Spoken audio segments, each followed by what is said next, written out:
In this video, we will look at a form of government failure called regulatory capture. So what is regulatory capture? In brief, regulatory capture occurs when regulators end up serving the industries they are supposed to be regulating rather than serving the public as a whole. How does regulatory capture come about? There are three primary means. First, campaign contributions. It isn't unusual for important interest groups to give substantial campaign contributions to influence elections. OpenSecrets.org gathers information about campaign contributions, and the results are often interesting. First, most of the big donors support Democrats.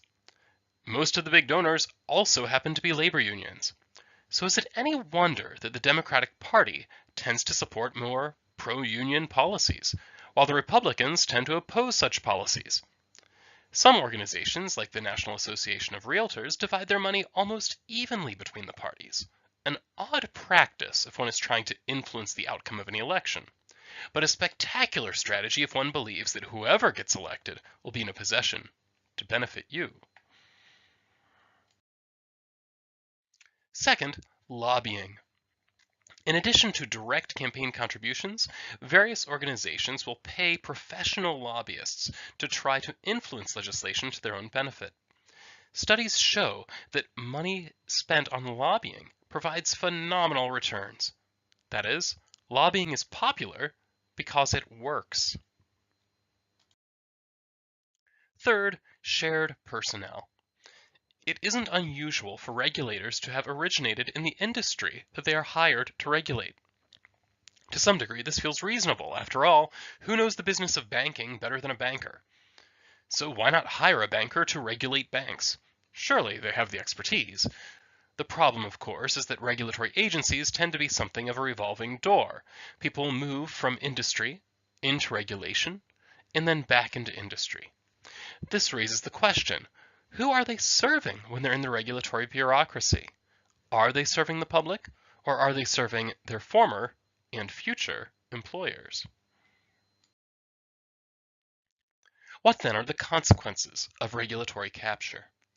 In order to answer this question, we first need to think about those cases in which regulation would exist. It really only makes sense to regulate an industry in matters where the interest of the industry runs against the best interest of the public.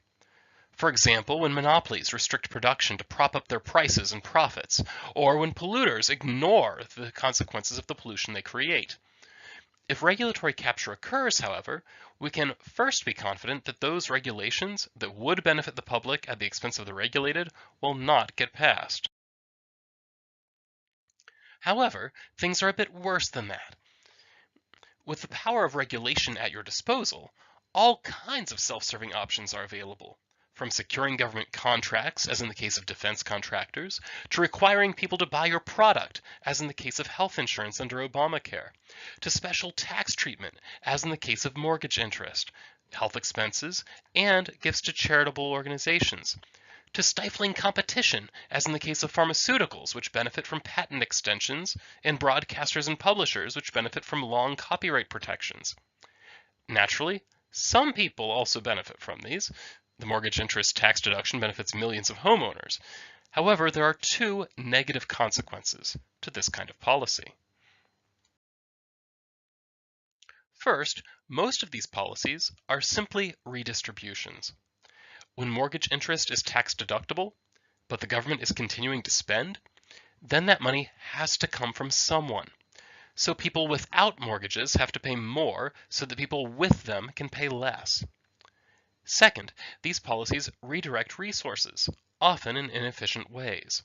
Allowing people to deduct mortgage interest on their taxes encourages people to take out larger mortgages than they otherwise would.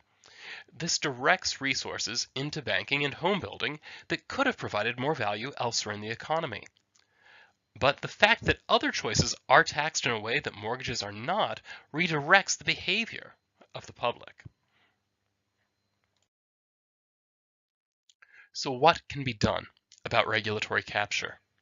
I suggest two possibilities. First, the influence of the regulated on regulation can be limited. Placing limits on campaign contributions, lobbying, and the revolving door between industry and regulatory agencies are all ways that this influence could be mitigated. However, there are legitimate concerns here. After all, it is true that regulated industries do have useful information when we are writing regulations. Since providing information itself provides a path for influence to happen, the only way to cut off influence is also to cut off information. Even setting aside concerns about free speech, this practical consequence alone suggests that choice is between regulating largely in the dark and regulating under the influence of the regulated. This leads us then to the second possibility. Regulation itself can be limited. If regulatory agencies have little power, then there is little to be gained from trying to influence them. True, that means that we have decided not to do much about any of the problems that regulation would be designed to try to solve, but at the same time it would also mean that we would eliminate a tool that regulated industries have to benefit themselves at the expense of the public. Obviously, there are trade-offs involved, and the correct answer is not simple. However, an awareness of the trade-offs at least allows us to make a somewhat informed decision. To sum up, regulatory capture occurs when regulated industries have significant influence over the content of regulations. They secure this influence through campaign contributions, lobbying, and personnel. As a consequence, regulated industries can end up in a position to use the power of the regulator to benefit themselves.